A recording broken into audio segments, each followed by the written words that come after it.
Magandang oras mga kababayan, mga ka-Golden Boy. Magandang balita ito dahil sa ang ating Philippine Air Force, PAF, ay meron na palang 30 Black Hawk helicopters na kasalukuyang atin ang ginagamit ngayon. At meron pang darating. All in all ay meron pala tayong order sa labas ng bansa na 55 ka-attack helicopters. So 55 attack helicopters ang binibigyan na ngayon ng budget ng ating gobyerno under sa administrasyon ni PBBM. Kaya napakagandang balita ito.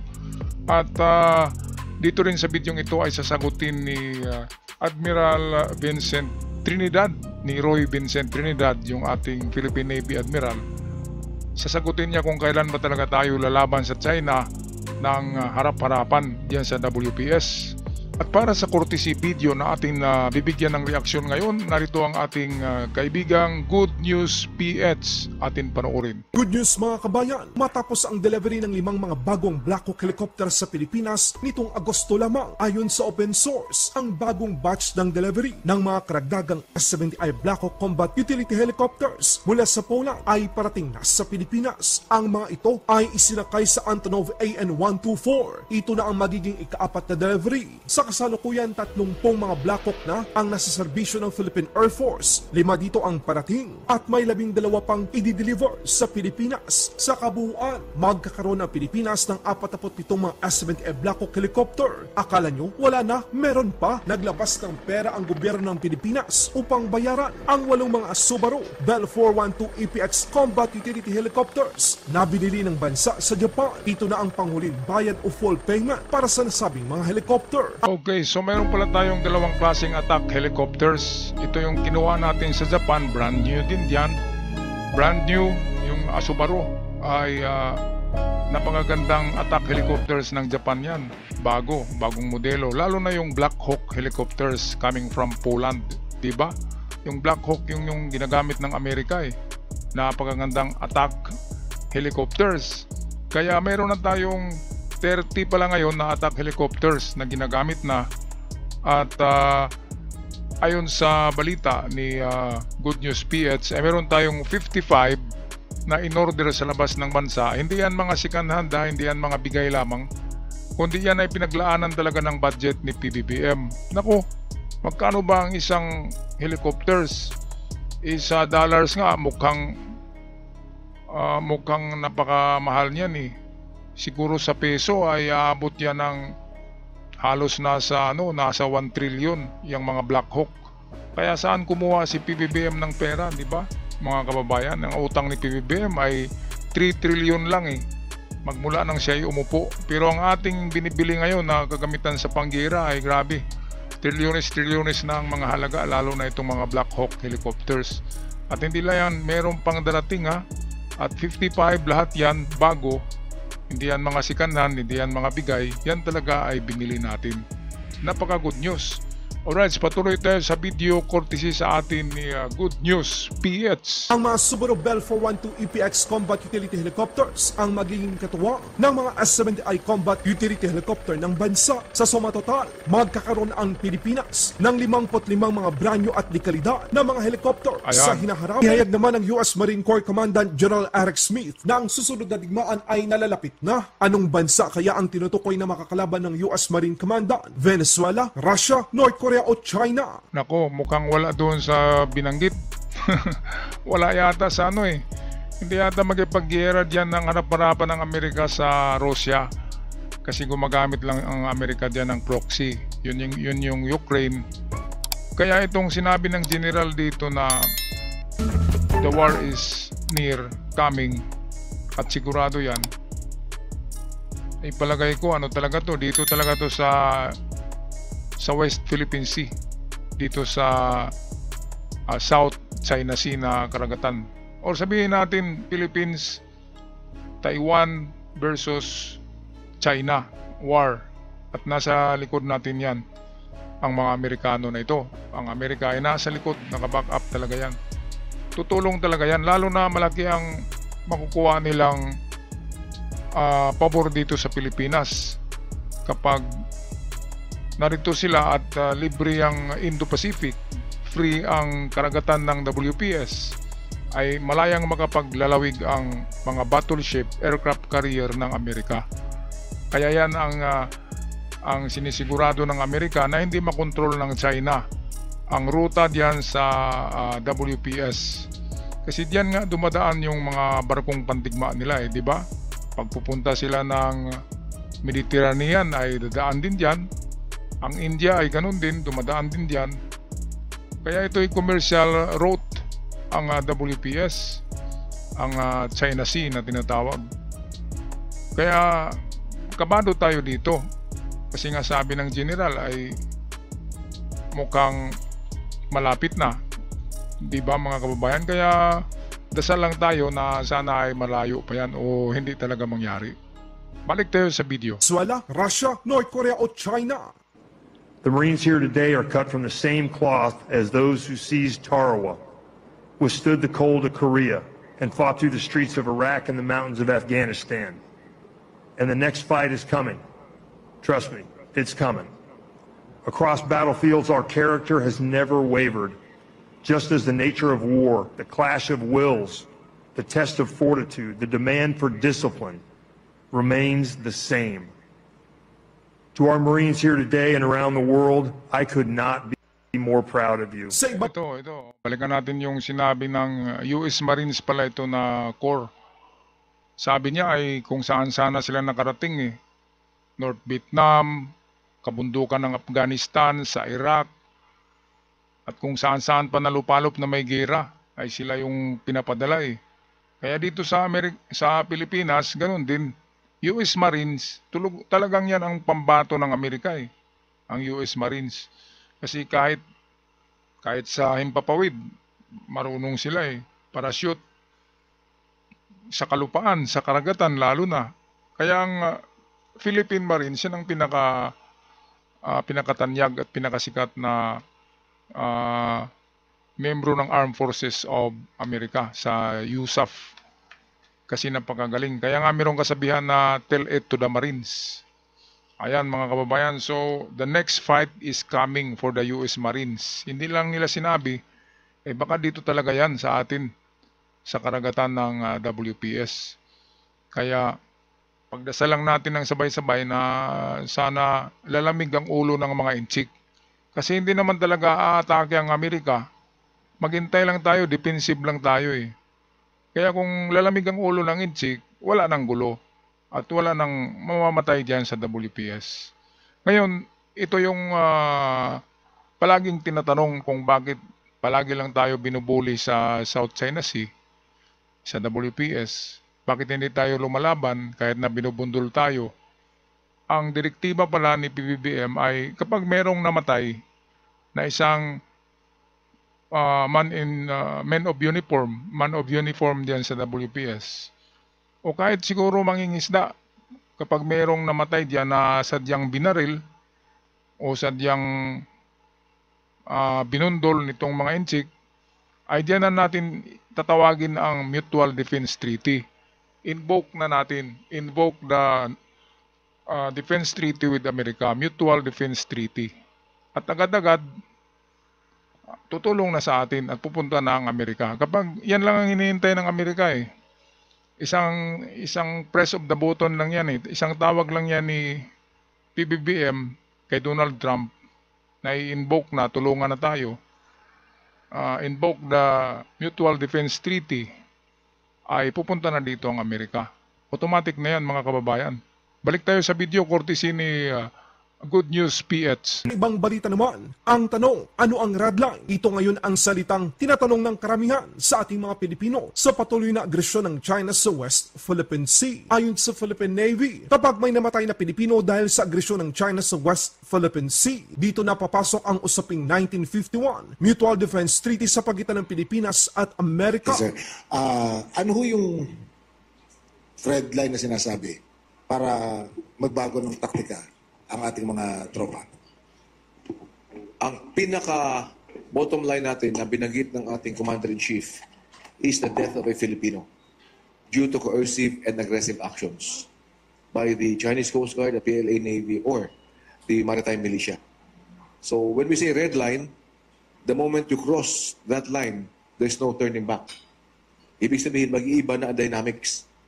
Sapagkat kung dati-dati ito ang kalakalan, when you cross that line, hindi ka na babalik sa dati.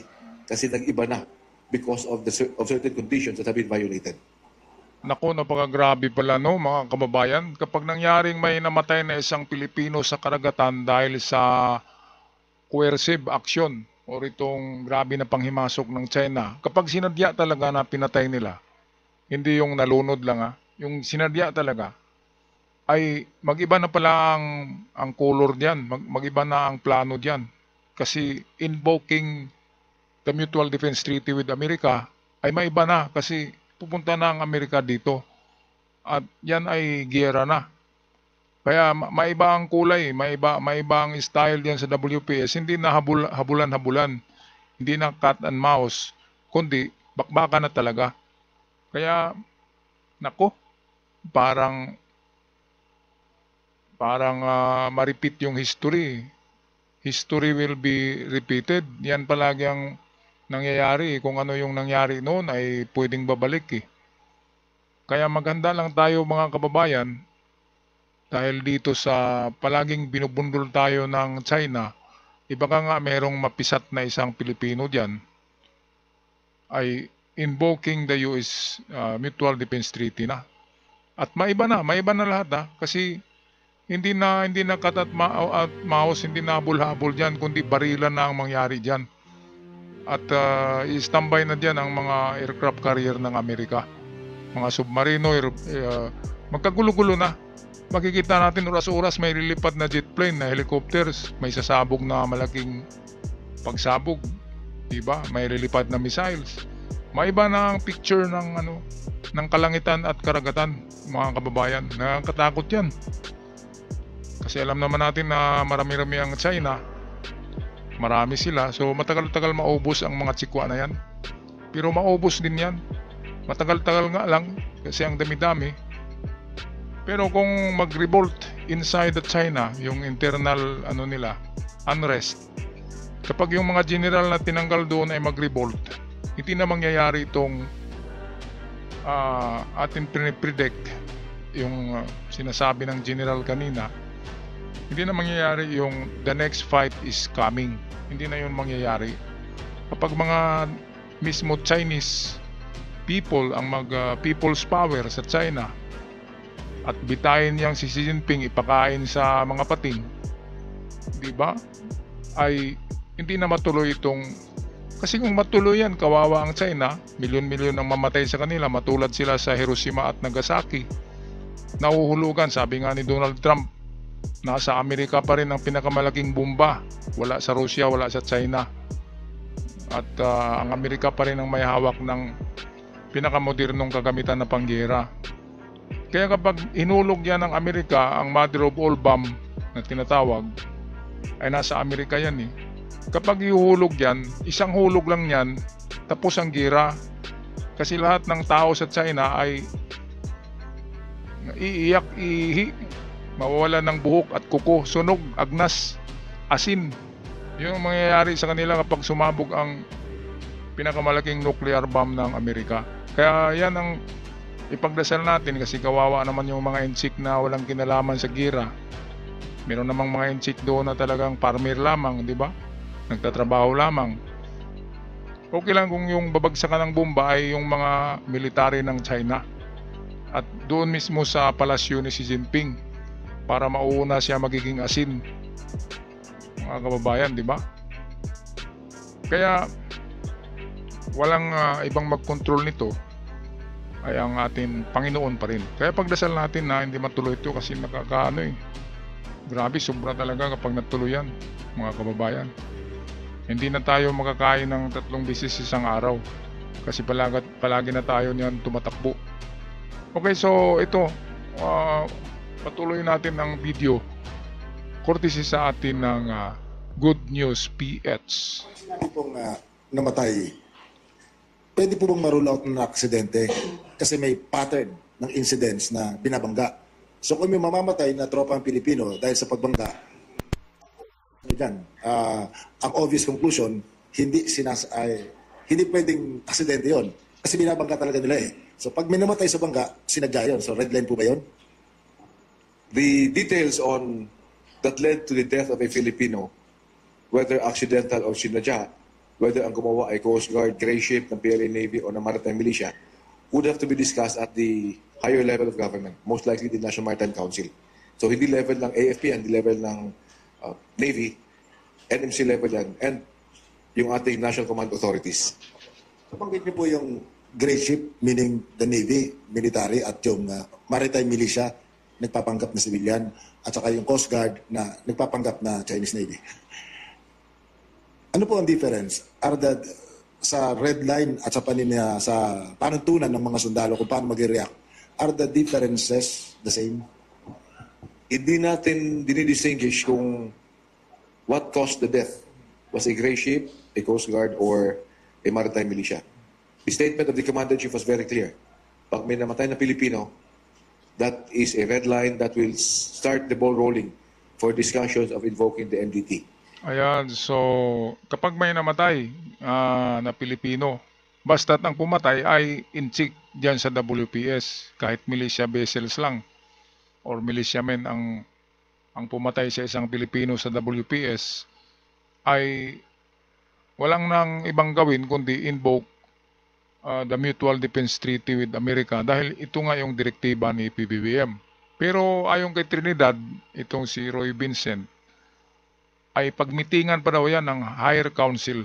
Pagmitingan, of course nandun si PBBM, at nasa kay PBBM pa rin ang ang last decision. Ngayon balikan natin yung nagbundulan na hindi sinabi ng mga inchik na may namatay sa kanila. Di ba duwag sila? Sila pala yung duwag eh. Pisat pala yung tatlong nasa dulo ng barko ng Coast Guard na hinarangan ng Chinese Coast Guard din, andin bumangga. Yung napisat doon na tatlong tao na biglang pumula yung dagat ay deadpool na yun, di ba? Ikmi na, dido na. Pero walang ginawa ang China eh. Tahimik na tahimik sila kasi takot sila. Alangan naman na sila yung magagalit. Sila lang yung pumatay ng sarili nila eh. Sariling kabaro nila, pinatay nila eh. Ibinangga nila eh. Ngayon kung mangyayari yan sa Pilipinas, na binangga tayo at andin merong napisat na crew ng barko natin ng PCG, ayun na yun talagang invoke the US Treaty, Mutual Defense Treaty. Yung sa China kasi sila yung pumatay. Pero kung tayo siguro yung bumangga sa kanila, andin napisat yung tatlong nasa dulo ng barko ng China, kapag tayo ang may kagagawan o sani ng pagbundol natin, yun siguro ay meron din silang sinusunod na direktiba sa China na kapag gano'n na pinatay din ang kanilang mga Coast Guard o ilan sa kanilang Coast Guard, 2 o 3, ay pwede na nilang umpisa ng gira dyan. Pero hindi kasi alam naman ng buong mundo na sila yung bumangga sa kanilang sariling barko, at yun yung dahilan ng pagkapisat, pagpula ng dagat, at hindi nga nakikita yung mga tao eh. Kinain ng pating, mga kababayan. Ginawang snacks ng pating eh. Kasi kahit pating sa WPS, mga Pilipino na pating yan eh. Philippine shark yan eh. Kaya kinain sila. Alam ng mga pating na inchik eh. Pagtingin ay singkit eh. Kaya kinain. Kinain nila, sarap daw. Kaya, ayan, mga inchik dyan sa WPS. Ingat kayo sa mga pating dahil mga pating dyan ay Pilipino na pating yan eh. Galit din sa inyo yan, at kapag nahulog kayo sa inyong barko, kakainin talaga kayo. Okay mga kababayan, anong masasabi niyo dito sa ating good news video sa araw na ito, na napakarami na pala nating attack helicopters? Merong 55 na binili na, i-deliver na lang yung iba. Napakagaling ni PBBM, napakagaling.